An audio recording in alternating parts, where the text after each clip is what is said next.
Hello everyone, कैसे हैं आप सभी लोग। आई होप आप सभी बहुत अच्छे होंगे और आपकी पढ़ाई भी बहुत अच्छे से चल रही होगी। हम लोग नाउन पढ़ रहे थे और नाउन में हम पढ़ रहे थे जेंडर। जेंडर में हमने देखा कि कैसे हम मैस्कुलिन जेंडर से फेमिनिन जेंडर में ट्रांसफॉर्म करते हैं। और उसमें हमने दो टाइप्स देखे, दो तरीके देखे। पहला ये अनमार्क्ड, दूसरा मार्क्ड। अनमार्क्ड में क्या होता है कि स्पेलिंग एकदम ही चेंज हो जाती है, और मार्क्ड में हम लोग क्या करते हैं कि स्पेलिंग में कुछ चेंजेस करके कुछ सफिक्सेस और लगा देते हैं। ठीक है, तो उसमें तीन तरह के सफिक्सेस हमने देखे थे। पहला देखा था ई डबल एस, उसके बाद हमने देखा था INE, और उसके बाद देखा था TRIX। आज हम देखते हैं अपना फोर्थ सफिक्स, जिसकी हेल्प से हम मैस्कुलिन जेंडर को फेमिनिन जेंडर में ट्रांसफॉर्म कर पाते हैं। तो फोर्थ जो अपना है सफिक्स, वो हम ले लेते हैं सिंपली ए। ठीक है, तो इसके लिए एक वर्ड होता है हमारा सुल्तान, आप सभी जानते होंगे। सुल्तान मतलब किंग ऑफ एनी प्लेस। इसमें अपन ऐड कर देते हैं फेमिनिन में ट्रांसफॉर्म करते टाइम सुल्ताना। ठीक है, यहाँ मैस्कुलिन और ये हो गया फेमिनिन। ठीक है, इसके अलावा हमारा एक वर्ड होता है सिग्नोर, है ना। सिग्नोर बेटा इटालियन वर्ड है, और ये मिस्टर के लिए यूज में होता है ना। किसके लिए? मिस्टर के लिए। यहाँ पे क्या हो जाता है? सिग्नोरा। ठीक है, ये एक तरह से मिस्टर कह लो, या इसको ऐसे कर लो, आप हिंदी में लिखो तो श्रीमान जो वर्ड होता है ना आपका, श्रीमान। ठीक है, अब ये श्रीमान है तो ये कौन हो जाएंगी? ये श्रीमती हो जाएंगी। ठीक है, ये इटालियन वर्ड है। ठीक है।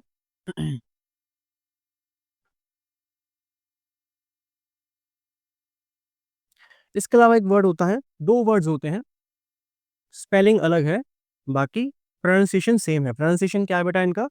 इनका प्रोनाउंसिएशन है जार। ठीक है, अब ये जार होता क्या है? थोड़ी सी स्पेलिंग मिस्टेक है। ठीक है, होता क्या है बेटा, इसका पहले तो फेमिनाइन बनता है जारेना, और इसका बनता है ऐसे, जारेना।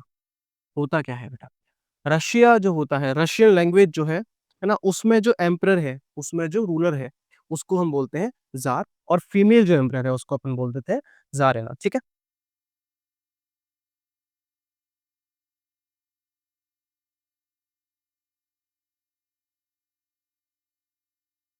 इसको रशियन ही लिख लो। अब रशियन लैंग्वेज या रशियन कल्चर, दोनों ही बातें उससे जस्टिफाइड होती है हमारी। ठीक है, ये थे हमारा अगला सफिक्स। अब अपन देखते हैं कुछ मिसकंसेप्शंस होते हैं अपने, है ना। जब हम किसी भी वर्ड का प्लूरल बनाते हैं, है ना, तो प्लूरल भी अपन ने दो तरह से देखे थे। एक तो भाई स्पेलिंग चेंज वाला, एक एकदम ही नया वर्ड आ जाएगा। तो जब अपन प्लूरल बनाते हैं उसमें कुछ मिसकंसेप्शंस होते हैं। एक बार वो दो तीन वर्ड्स हैं, एक बार उनको देख लेते हैं। Let me rub it from here.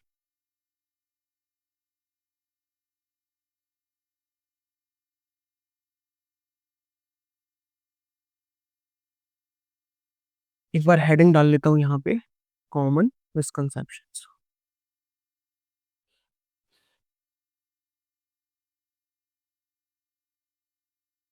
देखिए, वर्ड मान लेते हैं फॉक्स।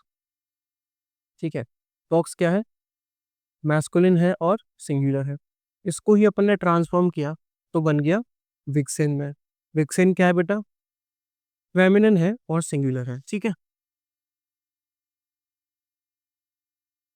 अब इसके जो प्लूरल होंगे इनके, वो सिंपली वही हो जाएंगे। फॉक्स का हो जाएगा फॉक्सिस, और विक्सन का हो जाएगा विक्सन्स। ठीक है,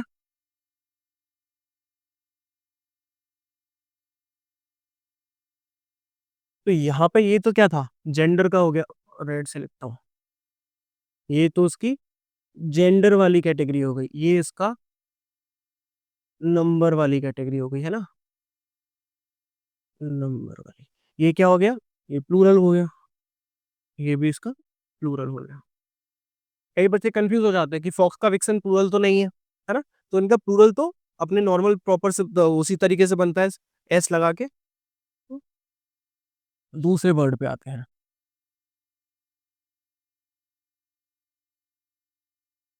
यहाँ क्या होगा बेटा?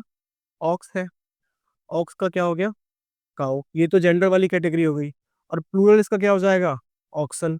इसका प्लूरल क्या हो जाएगा? काउज। अब जैसे यहाँ पे ऑक्सन हुआ, वहां पे विक्सन हुआ, तो ईएन सफिक्स लगा। इन सफिक्स से हमारा कंफ्यूजन जो है वो क्रिएट होता है। तो ऑक्स का जब जेंडर कैटेगरी चेंज होगी तो काउ हो जाएगा, और इसकी जब नंबर कैटेगरी चेंज होगी तो ऑक्सेस हो जाएगा। है ना? और यहाँ पे काउज़ हो जाएगा, ठीक है? ये प्लूरल है, ये भी प्लूरल है और प्लूरल होने के साथ-साथ ये क्या है? ये मेल है या मैस्कुलिन कह लो इसको, मैस्कुलिन है ना? ये फेमिनिन है, ठीक है? अब थर्ड देखते हैं। थर्ड बेटा अपना एक वर्ड होता है माउस। क्या वर्ड होता है? माउस। तो इसका जब नंबर चेंज करते हैं, प्लूरल बनाते हैं तो क्या हो जाता है? माइस, है ना? नंबर जब चेंज किया अपन ने, ये तो क्या है? सिंगुलर है और मेल है, नहीं न्यूटर जेंडर में आता है बेटा माउस, है ना? न्यूटर है। तो ये तो क्या हो गया और जब इसको करेंगे तो ये प्लूरल हो गया और न्यूटर हो गया। इसका जब जेंडर चेंज करने की बात करते हैं, तो जेंडर चेंज होगा ही, क्यों? जेंडर तो मैस्कुलिन से फेमिनिन में चेंज होता है, जब न्यूटर है तो जेंडर चेंज होगा ही नहीं, ठीक है?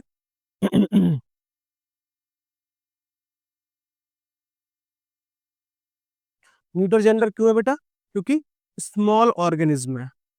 छोटे-मोटे जो जीव होते हैं ना, जीव-जंतु, उनके अपन जेंडर की बात नहीं करते। जैसे मॉस्क्यूटो की बात नहीं करते। मैंने बताया था ना मॉस्क्यूटो है, एंट है ना? तो इनके अपन जेंडर को क्योंकि बहुत ही छोटे हैं तो उसको हम नेग्लिजिबल मानते हैं। इसमें अपन लोग कोई भी चेंज नहीं करते हैं। अपन देख चुके थे डी तक, है ना? इससे पहले अपन डी तक देख चुके थे जहाँ पे अपन ने लास्ट सफिक्स यूज़ किया था ए। अब अपन देखते हैं 5वां सफिक्स जहाँ पे हम यूज़ करेंगे ई। इसको मैं रब कर देता हूँ, आप लोग नोट कर लीजिए।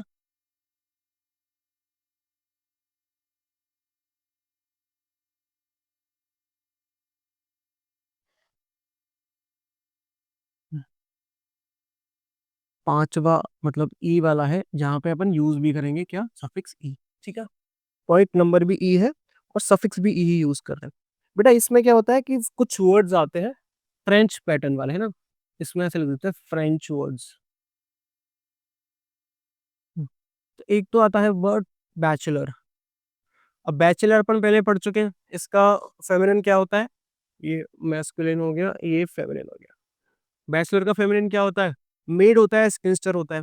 लेकिन जब फ्रेंच लैंग्वेज की कौन उसमें बात करेंगे रिलेशन में, तो इसमें नहीं आएगा बेटा। हाँ, बैचलर का इसमें नहीं आएगा, सॉरी गलत एग्ज़ाम्पल, है ना? है तो फ्रेंच पैटर्न ही, लेकिन इसका एग्ज़ाम्पल हो जाएगा ब्लॉन्ड, है ना? ब्लॉन्ड क्या होता है बेटा? एक रेस होती है जहाँ पे लोगों के बाल कैसे होते हैं? गोल्डन टाइप के जो बाल होते हैं ना, उस तरह के, जैसे काली स्किन है, तो उसको अपन निग्रो बोल देते हैं। जहाँ पे जिसके गोल्डन हेयर है, उसको क्या बोल देते हैं? ब्लॉन्ड बोल देते हैं और उसका फेमिनिन जेंडर क्या हो जाता है? ये भी ब्लॉन्ड ही होता है। प्रोनंसिएशन दोनों का सेम रहेगा, यहाँ पे बस इसमें ई ऐड हो जाएगा, ठीक है? तो ऐसा मेल जो ब्लॉन्ड रेस से बिलॉन्ग करता है, जिसके हेयर जो है वो गोल्डन है, वो इस तरह का हो जाएगा और जो फीमेल है उसमें ई लग जाएगा।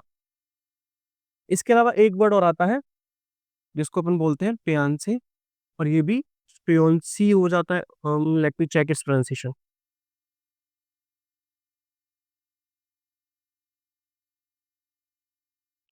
बेटा जैसे ब्लॉन्ड में प्रोनाउंसिएशन सेम रहता है, ऐसे ही दोनों में फियोंसे में भी प्रोनाउंसिएशन सेम रहता है। बस ये फीमेल है तो डबल ई आ जाएगा और मेल है तो सिंगल ई इसमें आ जाएगा।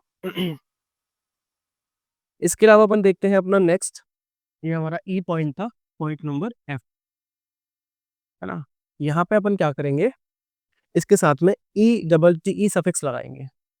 ई डबल टी ई सफिक्स का यूज करेंगे। ये भी कुछ फ्रेंच वर्ड्स होते हैं, फ्रेंच पैटर्न पे होते हैं, ठीक है? जो मैंने अभी ऊपर एग्जांपल लिया था बैचलर का, ठीक है?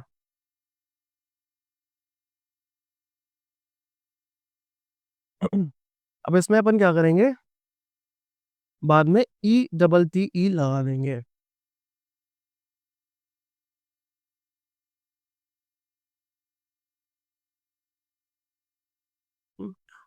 तो अगर अपन इंग्लिश लैंग्वेज में, मतलब ये दो सारे ही वर्ड्स एक्सेप्टेड है। बैचलर का फेमिनाइन में अपन को मेड या स्पिंस्टर भी एक्सेप्टेड है और बैचलरेट भी एक्सेप्टेड है। इसका मतलब वही होगा अनमैरिड लेडी, अनमैरिड गर्ल, ठीक है?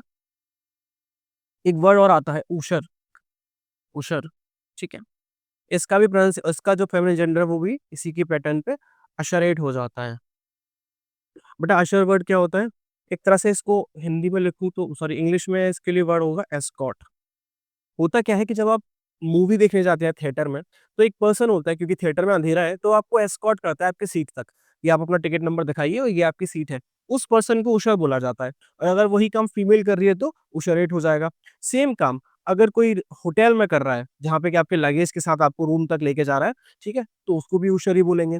सेम काम अगर आप किसी चर्च में गए हैं जहाँ पे आपको सीट का प्लेसमेंट नहीं पता है कि कहाँ पे एम्प्टी सीट है और वहाँ पे कोई पर्सन कर रहा है तो उसको भी उशर ही बोलेंगे, ठीक है? आप किसी ऑडिटोरियम में कोई शो देखने गए हैं, आप किसी सिम्पोजियम में गए हैं, वहाँ पे भी जो भी पर्सन आपको एस्कॉर्ट करके सीट तक ले जाता है उसको हम उशर या फेमिनिन जेंडर अगर उसका है तो हम उसे उशरेट बोलेंगे, ठीक है? इसका एक वर्ड अटेंडेंट भी हो सकता है। आप रेस्टोरेंट में जाते हैं, है ना? और वहाँ पे आपको सीट तक जो पर्सन लेके जाता है।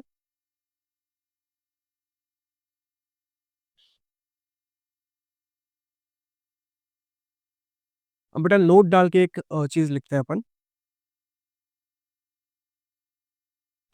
देखिए एक नोट है, अपना वर्ड होता है शिप, ठीक है? शिप हम सबको पता है। अब चूँकि नॉन लिविंग थिंग है, तो एक न्यूटर जेंडर है, लेकिन इंग्लिश में इसको फेमिनिन जेंडर की तरह ट्रीट किया जाता है। ये क्या है हमारा एक्सेप्शन है, ठीक है? इसको अपन नोट कर लेते हैं।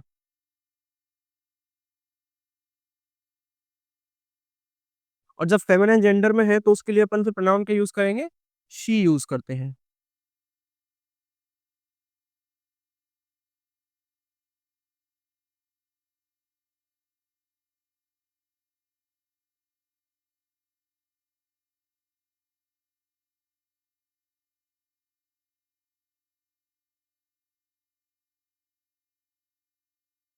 Ship is a non-living object, so it should be kept in neutral gender, but as per English tradition,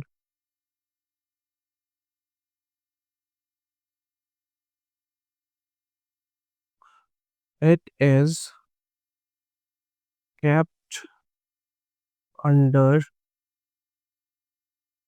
the category of feminine gender and hence she pronoun। तो फिर हम इसके लिए क्या यूज करते हैं? शी यूज करते हैं, ठीक है? She pronoun is used for it।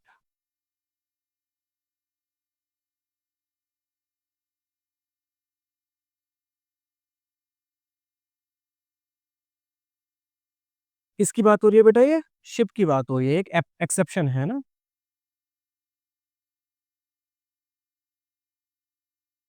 अच्छा होता क्या है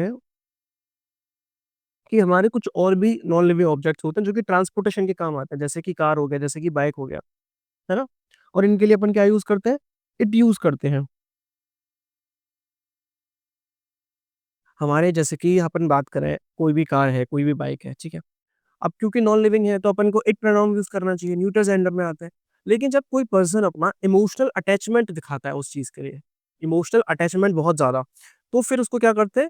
तो उसका पर्सोनिफिकेशन कर देते हैं और जब पर्सोनिफिकेशन कर देंगे, मतलब उसको एज़ अ ह्यूमन ट्रीट करेंगे, तो फिर उसके लिए अपन क्या जेंडर यूज़ करेंगे? ही या शी। और ये कब के किस केस में होता है? जब कोई इंसान अपना इमोशनल अटैचमेंट उससे एक्सप्रेस कर रहा होता है। अच्छा यहाँ भी एक बड़ी अच्छी कंडीशन है कि अगर वो मेल है तो जो ऑपोजिट सेक्स थ्योरी है उसके अकॉर्डिंग कि ऑपोजिट सेक्स अट्रैक्शन थ्योरी, कोई मेल है तो वो अपना जिस भी चीज़ से अटैचमेंट होगा वो उसको फेमिनिन जेंडर की तरह ट्रीट करेगा, लाइक मेरी बाइक है, ठीक है? या माई कार, तो उसको वो एज़ अ फीमेल ट्रीट करेगा। लेकिन अगर फीमेल है तो वो उसको एज़ अ मेल ट्रीट करेगी, है ना? जैसे उसका स्कूटर हुआ, उसकी कार हुआ तो उसको एज़ अ मेल ट्रीट करेगी। अब आप लोग इसे हिंदी के कॉन्टेक्स्ट में मत देखना, क्योंकि जैसे ही आप इसको हिंदी के कॉन्टेक्स्ट में देखेंगे, आप भयंकर रूप से कन्फ्यूज़ हो जाएँगे, ठीक है? जो बात मैं कह रहा हूँ इसको एज़ इट इज़ एक्सेप्ट करिएगा, बिकॉज़ इंग्लिश हम पढ़ते हैं ब्रिटिश जो परसेप्शन है उसके अकॉर्डिंग, ठीक है? ये यूरोपियन जो परसेप्शन है उसके अकॉर्डिंग, ठीक है? हुँ, तो फिर ऐसे केस में क्या होगा कि जो मेल है, वो अपनी बाइक के लिए या अपनी कार के लिए शी का यूज़ करेगा और जो फीमेल है, वो अपने स्कूटर के लिए या लेट्स से कि वो बाइक ड्राइव करती है, बाइक के लिए या फिर अपनी कार के लिए ही प्रोनाउन का यूज़ कर सकते हैं, ठीक है? इसमें अपन एक एग्ज़ाम्पल देख लेते हैं, शिप वाले में।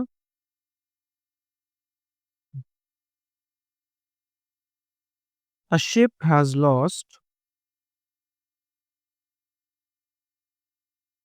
all of her boats.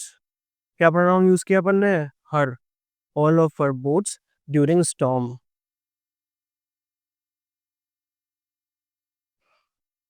जो भी बड़े शिप होते हैं, उनके साइड में छोटी-छोटी बोट्स लगी होती हैं, ठीक है? एज़ अ लाइफ़लाइन, जब कभी स्टॉर्म आए या शिप डूब रहा हो, तो उन बोट्स के हेल्प से आप लोग जो है किनारे तक आ जाएँ तैर के, ठीक है? तो जब कभी तूफ़ान आता है, तो जिस भी तरह से वो अटैच्ड होती है शिप से, लेट्स से किसी रस्सी से बनी हुई है या जिस भी तरह से अटैच्ड है, वो चीज़ें डिस्टर्ब हो जाती हैं, वो टूट जाती हैं। तो उस केस में क्या है, ship has lost all of her boats. क्या प्रोनाउन यूज़ किया अपन ने? हर, क्योंकि किस तरह ट्रीट कर रहे हैं इसको? फेमिनिन जेंडर की तरह ट्रीट करा जा रहा है। हुँ। बेटा अगला अपना पॉइंट है वो पर्सोनिफिकेशन से रिलेटेड है। चलिए शुरू करते हैं उसको।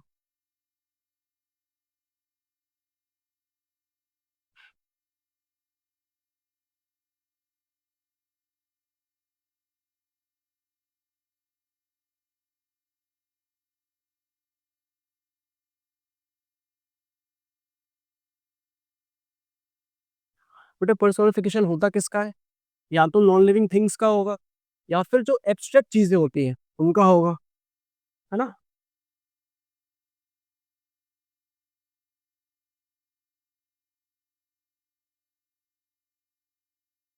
चलिए हेडिंग डालते हैं। हुँ, पर्सोनिफिकेशन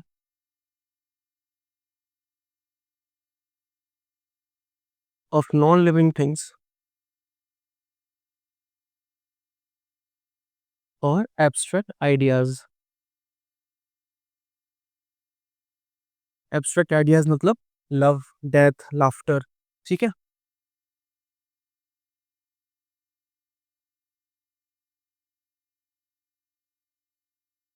अब होता क्या है कि जब भी किसी आइडिया को या नॉन लिविंग थिंग को कोई मेल क्वालिटी दी जाए, है ना? डिपेंडिंग ऑन इट्स फीचर, उसको कोई मेल क्वालिटी दी जाए, तो उसी को हम पर्सोनिफिकेशन बोल देते हैं और ऐसे केस में उसके लिए जो प्रोनाउन यूज़ करते हैं वो हम ही या शी प्रोनाउन यूज़ करते हैं।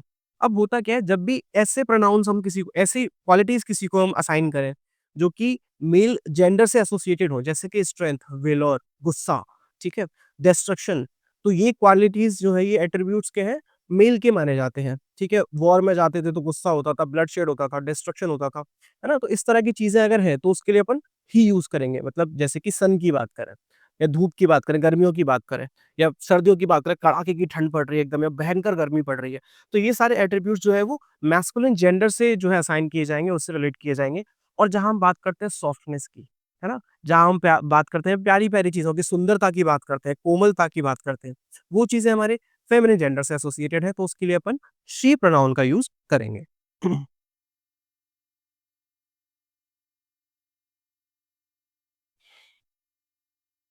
इसको लिख लेते हैं अपन masculine gender.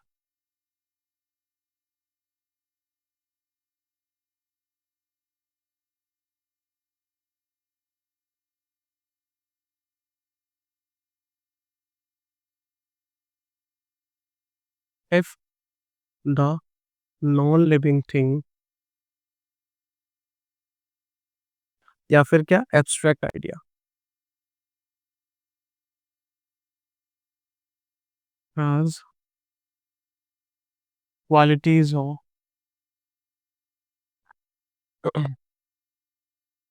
Strength,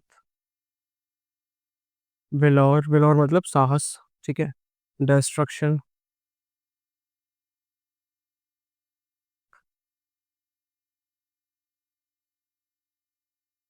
aggression, violence, aggression, violence, जो भी चीज़ें जो किसको क्या करती हैं, जो मेल जेंडर से एसोसिएटेड होती हैं या फिर क्या हो जाएगा पावर, है ना? Harshness, etcetera. तो उसके लिए अपन क्या यूज़ करते हैं? प्रोनाउन ही यूज़ करते हैं। यहाँ पे लिख देता हूँ मैं, प्रोनाउन ही यूज़ करते हैं। Then we use pronoun he for it. जो भी चीज़ होती है उसके लिए अपन प्रोनाउन ही यूज़ करते हैं। एग्जाम्पल क्या हो जाएंगे बेटा इसके?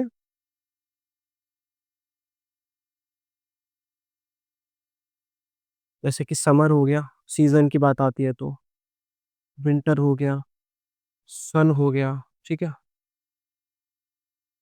इसके अलावा सी या वाटर भी हो सकता है। सी या वाटर बेटा दोनों केसेस में होता है, मैं इसको हाईलाइट कर देता हूँ यहाँ। सी या वाटर दोनों केसेस में होता है। तो जब सी या वाटर डिस्ट्रक्शन की बात करेगा, वायलेंस की बात करेगा, पावर की बात करेगा, लेट्स से कि ब्लड की बात, सॉरी फ्लड की बात हो रही है, बाढ़ आ रही है, ठीक है, या तूफान आ रहा है पानी में, है टाइड्स आ रही है भयंकर, तो तब किस तरह यूज होगा वो? मैस्कुलिन जेंडर में यूज होगा। लेकिन वहीं जब सॉफ्टनेस की बात आती है, पानी शांत है एकदम, है ना, या बारिश हो रही है, तो फिर वो चीजें किस में आएंगी? वो फेमिनिन जेंडर में आ जाएंगी। या फिर इसके अलावा कौन से हो सकते हैं? टाइम हो गया ना, फायर हो गया, डेथ हो गया, ठीक है। इस तरह के आइडियाज जो है वो मैस्कुलिन में आ जाएंगे। Let me check the time once. Okay, फिर आता है अपना feminine gender, that is she.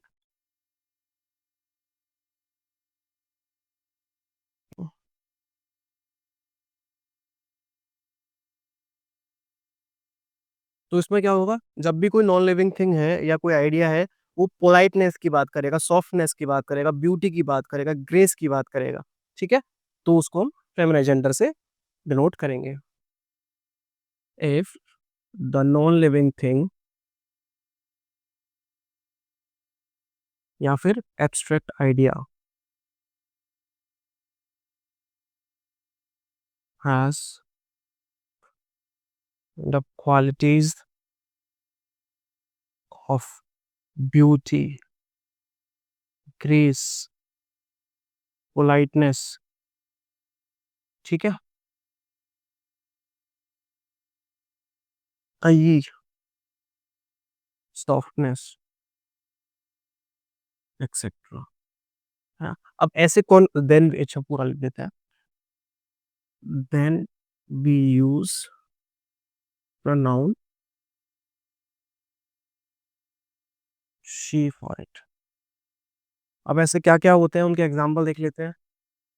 सबसे पहले सीजन लिए तो स्प्रिंग सीजन आ जाएगा, जिसमें कि नई नई लीव्स आती हैं, है ना। ऑटम सीजन आ जाएगा।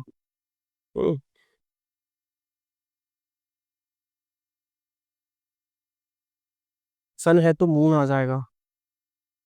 आइडिया ऑफ पीस, जस्टिस, ये सारे किस में आ जाएंगे? फेमिनिन में आ जाएंगे। या फिर किसकी बात हो रही है, जैसे अर्थ की बात हो रही है या नेचर की बात हो रही है, ठीक है। अब इसके कुछ एग्जांपल्स देख लेते हैं और फिर आज का लेक्चर खत्म करते हैं।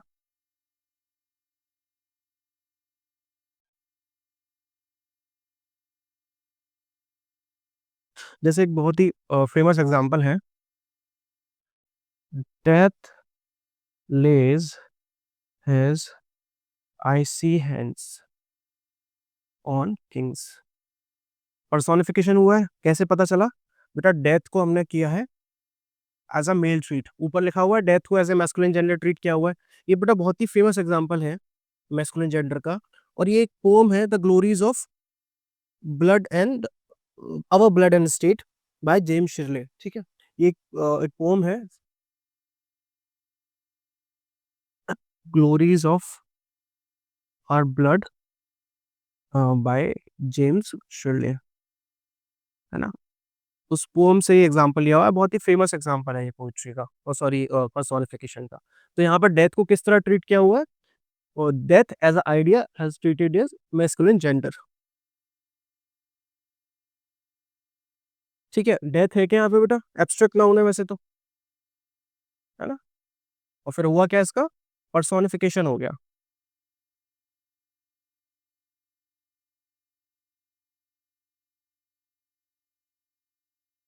और फिर यूज किया किस तरह किया जा रहा है इसे? मैस्कुलिन जेंडर की तरह, ठीक है। एमजी लिख देता हूँ मैं यहाँ पे। अच्छा, glories of blood and state,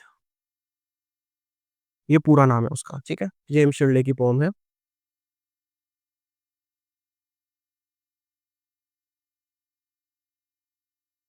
इसके बाद एक और है, एक एग्जांपल और है, ये थोड़ा-सा मुझे इसमें कन्फ्यूजन है। Laughter holding both his sides. ठीक है? अब इसमें है क्या मैं आपको बताता हूँ। लाफ्टर को 2 तरह से यूज़ किया गया है बेटा। ये एग्जांपल 2 जगह देखने को मिलता है ना? इसको मैं ऐसे लिख देता हूँ, laughter holding both her sides. देखिए, ये एग्जांपल है क्या बेटा? ये एक पोएम है ललेग्रो, है ना? बाय जॉन मिल्टन, उसमें ये आती है। जॉन मिल्टन की 2 पोएम्स है, इल पेंसेरो और ललेग्रो। वहाँ पे ये लाइन आती है, कंपेनियन पोएम्स है वो अलग बात है, लिटरेचर का क्वेश्चन है। लेकिन वहाँ पे वो आती है और यहाँ पे क्या लाफ्टर को ट्रीट किया गया बेटा कैसा? लाफ्टर क्या है? एब्स्ट्रैक्ट आइडिया है और यहाँ पे उसको हिज की तरह लिखा हुआ है। लेकिन यही एग्जांपल सेम जब रेनन मार्टिन को देखने को मिलता है तो वहाँ पे इसको हर की तरह लिखा हुआ है। एग्जांपल सेम है। अच्छा, इसका मतलब क्या होता है? Laughter holding both his sides या हर साइड्स, मतलब ऐसे कि अपने दोनों हाथ और इस तरह से खड़े हो जाना, इस तरह से करके, ठीक है? इसका मतलब इस जेस्चर से है। अब है क्या कि पोएम में उसको एज़ अ मेल ट्रीट किया गया है। तो जैसे कि सी और वाटर का केस था, है ना? कि इनको दोनों तरह से ट्रीट किया जा सकता है। एज़ मैस्कुलिन जेंडर भी जब वो डिस्ट्रक्शन की या वायलेंस की क्वालिटी बताए और एज़ फेमिनिन जेंडर भी जब वो सॉफ्ट हो या कामनेस की क्वालिटी बताए। तो मेरा ये मानना है कि हो सकता है यहाँ पे उसको जब कंसिडर किया गया है तो लाफ्टर एज़ इन कि बहुत ज़ोर से जब ठहाका लगा के हँसते हैं उस तरह से, तो उसको मैस्कुलिन जेंडर की तरह ट्रीट किया गया है। बट यहाँ पे जब उसको ट्रीट किया गया है, ये एग्जांपल कहाँ देखने को मिलता है अपन को? रेन एंड मार्टिन में, जो रेन एंड मार्टिन बुक है ना अपनी, वहाँ पे। तो या तो ये मिसप्रिंट हो सकता है, यहाँ पे जो हर लिखा गया है, या फिर इन्होंने उसको ट्रीट किया हुआ एज़ ए सॉफ्ट लाफ्टर, जो बहुत ही लड़कियाँ प्यारी सी हँसी हँसती है ना, उसकी तरह ट्रीट किया गया हुआ है। तो दोनों ही केसेस मैंने आपको यहाँ पे समझा दिए हैं।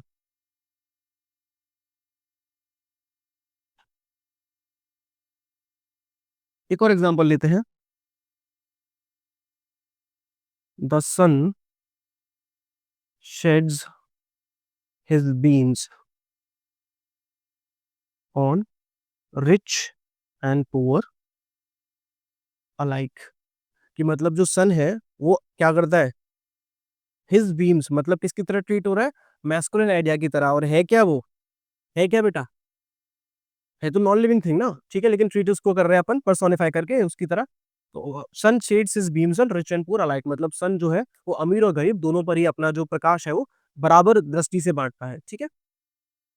तो वो सेम चीज़ हो जाएगी। ये है क्या बेटा? नॉन लिविंग थिंग है, इसको एनएल करके लिख देता हूँ मैं, नॉन लिविंग थिंग। फिर क्या हुआ? एब्स्ट्रैक्ट आइडिया बनाइए और फिर इसको यूज़ किस तरह कर रहे हैं अपन? मैस्कुलिन जेंडर की तरह, एमजी की तरह ट्रीट कर रहे हैं, ठीक है? मैं रब कर देता हूँ और 1-2 एग्ज़ाम्पल्स और देख लेते हैं। यहाँ से इसको रब कर देता हूँ मैं।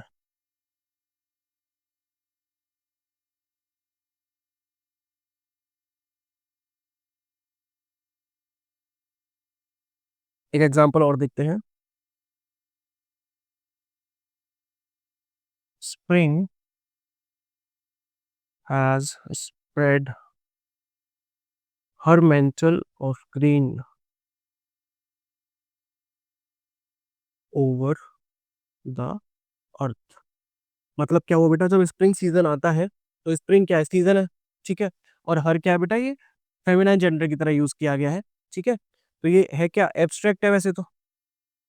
फिर अपन ने इसको पर्सोनिफाई किया और फिर फेमिनिन जेंडर की तरह यूज किया। मतलब इसका ये कि जब स्प्रिंग सीजन आता है तो नई नई जो है पत्तियां पेड़ों में आती हैं, सब जगह हरियाली छा जाती है। तो मेंटल का क्या मतलब होता है बेटा? जो जादूगर होते हैं, मजिशियंस होते हैं, वो या राजा होते थे पुराने टाइम पे, वो बहुत बड़ा गाउन टाइप में पहनते थे, ठीक है? उसको मेंटल बोलते हैं, है ना? तो मेंटल ऑफ ग्रीन मतलब कि हरे रंग की चादर तो है जो एक तरह का, वो पूरे अर्थ के ऊपर स्प्रिंग ने फैला दी है या डाल दी है, ठीक है? तो ये हमारा आइडिया था। अब जो सी वाटर वाला केस है, एक बार इसको बाद में देख लेंगे नेक्स्ट उसमें, अदरवाइज़ बताने वाली बात ऐसी कुछ है नहीं खास। बात वही है कि जब भी वायलेंस वाला केस होगा तो मैस्कुलिन की तरह यूज़ होगा और जब भी सॉफ्ट कोई एट्रिब्यूट उसके बात की जाएगी तो फीमेल जेंडर की तरह यूज़ होगा। बाकी हमारा लेक्चर देखने के लिए बहुत-बहुत धन्यवाद। अगर आपको लेक्चर अच्छा लगा हमारा तो वीडियो को लाइक कीजिएगा, अपने फ्रेंड्स के साथ शेयर कीजिएगा। Thank you for watching.